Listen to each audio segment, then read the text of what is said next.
오늘은 예수님의 기도와 가르침에 대해서 말씀드리겠습니다. 루카복음 6장 12절 예수님께서 기도하시려고 산에 들어가 밤을 새우시며 기도하셨다.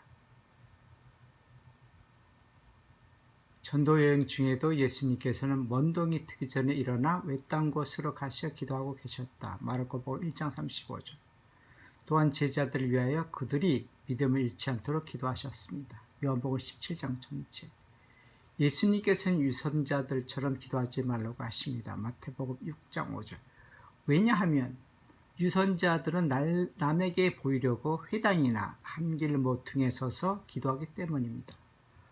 보이는 기도보다는 보이지 않게 골방에 들어가 문을 닫고 기도하라고 말씀하셨습니다. 예루살렘 성전과 회당, 유다인 사회에서 성전은 예루살렘에 있었고 각 고을에는 회당이 있었습니다. 예루살렘 성전에서는 정결례를 치르고 제물로 삼비둘기 한 쌍이나 집비둘기 새끼 2마리를 제물로 바친 것이 루카복음 2장 22절 24절에 나옵니다. 예루살렘 성전에서 어린 예수님이 학자들과 한자리에 앉아 그들의 말을 듣기도 하고 그들에게 물으신 예수님의 모습을 루카복음은 기록하고 있습니다. 2장 46절 그리스 신전에서 신들을 바라보 기도할 때 소리를 내어 기도하기도 하고 소리 없이 하는 기도가 있습니다. 소리 없이 하는 기도에는 contemplation이라는 기도가 있습니다. 이는 같이 함께 템플 신전 에이션 행동인데 이를 관상이라 번역합니다. 관은 본다, 상은 상상한다는 뜻입니다. 이는 그리스 신전에는 많은 신상들이 있었는데 그리스 사람들은 신전에서 신상들을 보면서 상상한 것이 관상입니다. 신들을 바라보기. 사람의 감각기관은 외부 자극에 반응을 합니다. 아름답게 핀 꽃은 향기와 더불어 우리의 눈과 코를 자극하여 우리의 마음을 편안하게 만듭니다. 그러나 길에서 차에 깔려 죽은 짐승의 시체는 우리의 마음을 불편하게 만듭니다.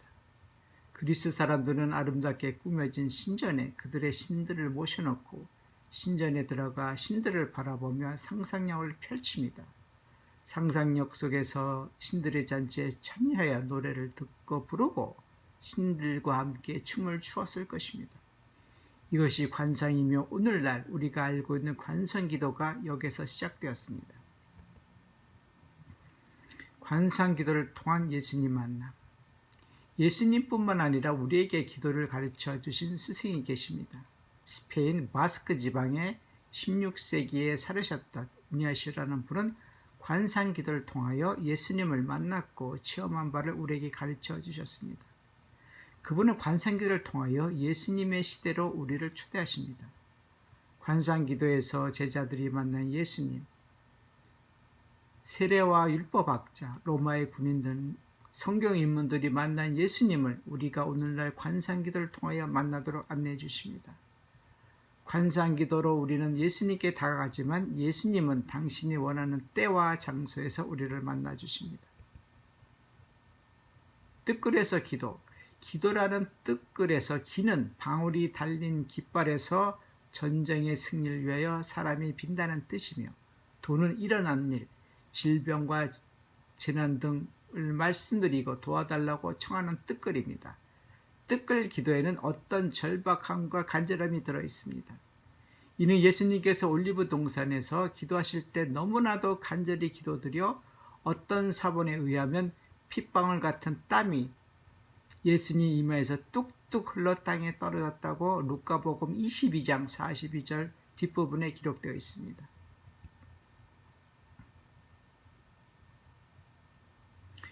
기도의 절박함과 간절함. 예수님께서는 우리에게 당신이 기도하시는 모습과 기도를 가르쳐 주셨지만 그리스도교 문화는 별도로 수백 년 전 우리의 문화 속에서도 절박한 순간에 우리도 모르게 간절하게 기도 또는 비는 마음이 있었습니다.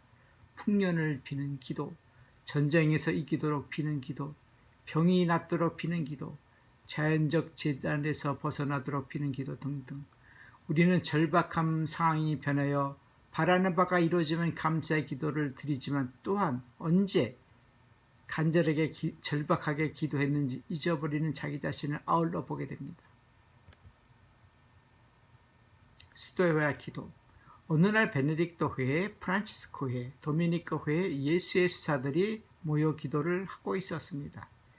기도 중 방 안에 전등이 나가자 베네딕토 수사들은 자리에서 꿈쩍하지 않고 어둠 속에서 계속 기도를 하였고, 프란치스코 수사들은 방에서 나와 하늘에 떠있는 별과 달을 쳐다보면서 자연 속에서 기도하였고, 도미니코의 수사들은 왜 전기가 나갔을까 하고 토론을 통하여 원인을 찾기 시작했습니다.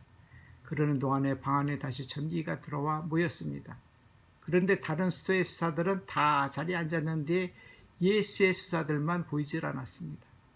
얼마 후 전기도구를 들고 나타난 예수의 수사들은 자리에 앉으면서 하는 말이, 누전으로 전기가 나갔는데 우리가 방금 누전인 곳을 찾아 고쳤습니다.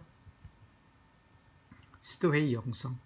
베네딕토 회는 수도회 규칙서에 기도하고 일하라, 오라 엣 라보라에 따라 수도사들은 보통 하루 중 많은 시간을 모여서 함께 기도를 합니다. 그러다 보니 베네딕토 수사들은 기도문을 외우다시피 합니다. 그래서 전등불이 꺼졌음에도 불구하고 어둠 속에서 기도를 드릴 수 있었던 것입니다.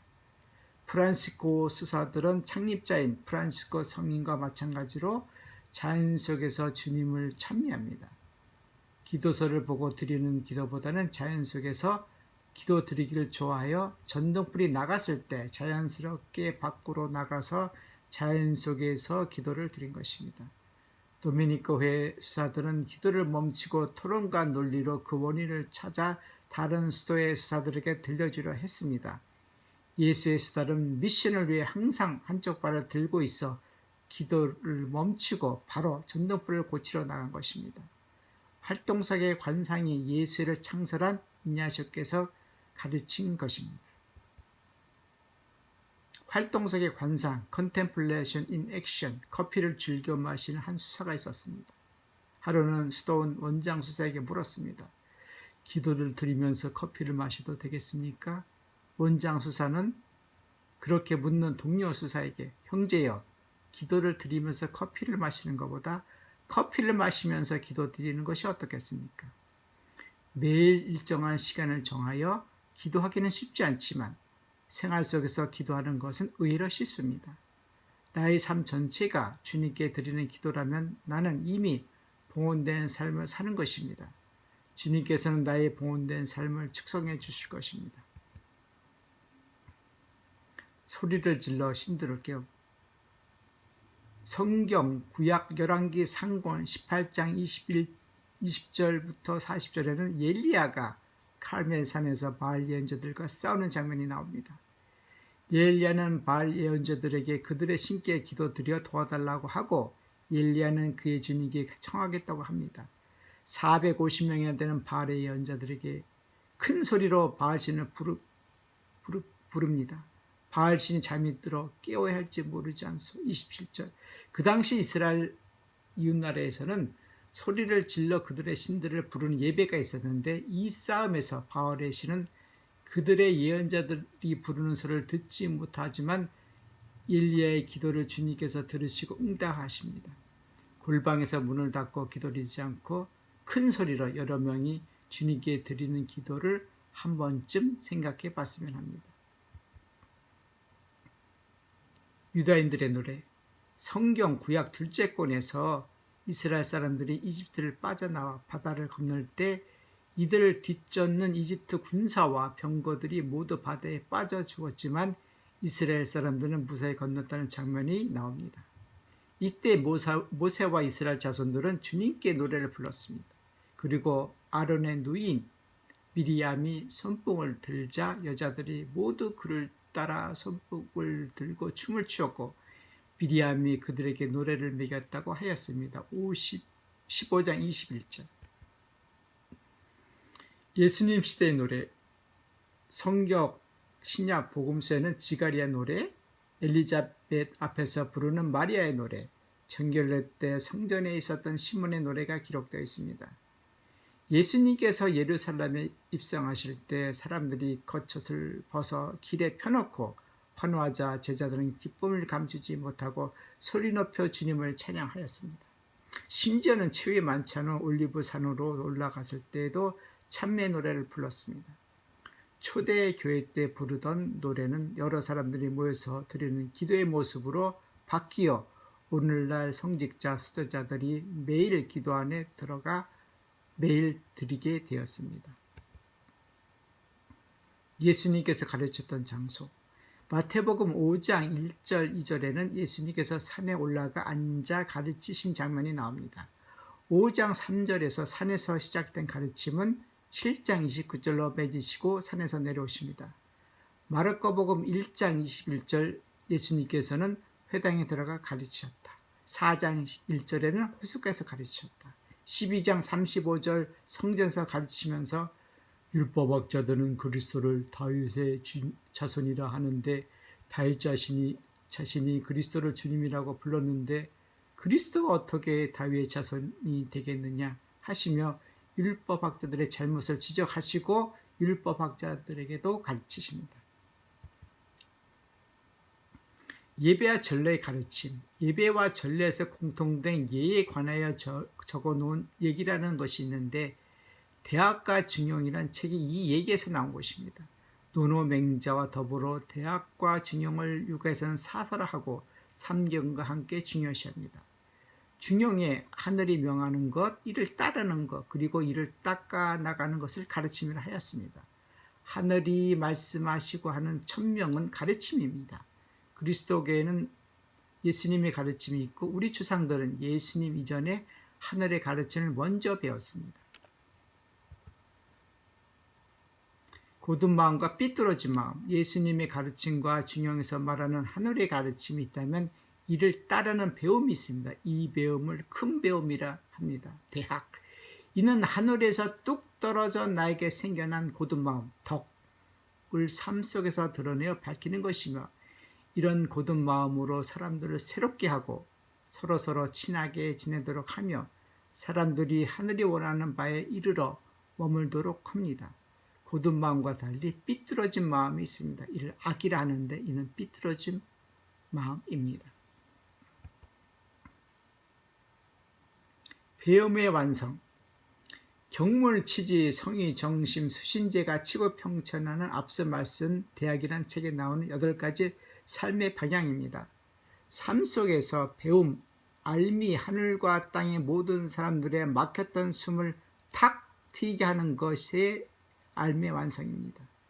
우리의 숨을 막는 것이 있다면 그것을 알미를 통하여 숨통을 트이게 할 수 있습니다. 오늘날 우리가 겪는 고통인 코로나 바이러스 19도 결국 이 바이러스를 모르는 무지에서 나온 것입니다. 아직 치료제를 못 찾고 숨쉬지 못해 죽어가는 비극은 결국 알미의 부족 때문입니다. 알미 없으면 천하가 평화로울 수가 없습니다. 자유의 완성. 예수님의 가르침에서 진리가 너희를 자유롭게 할 것이다. 요한복음 8장 32절. 예수님께서 말씀하신 자유는 율법학자들의 가르침에서 자유를 말하며 나를 올가 목조르는 가르침에부터 자유입니다.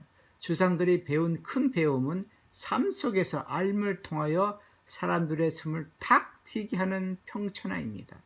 나는 골방에 들어가 기도드리라는 예수님의 가르침, 그리고 예배와 전례 속에서 나를 부자스럽게 만드는 그 어떤 것로부터 자유로워지기를 원합니다. 그 자유의 기쁨은 예수님께서 가르쳐 주신 주님 사랑과 이웃사랑으로 완성된다는 것을 믿고 실천하도록 하겠습니다. 고맙습니다.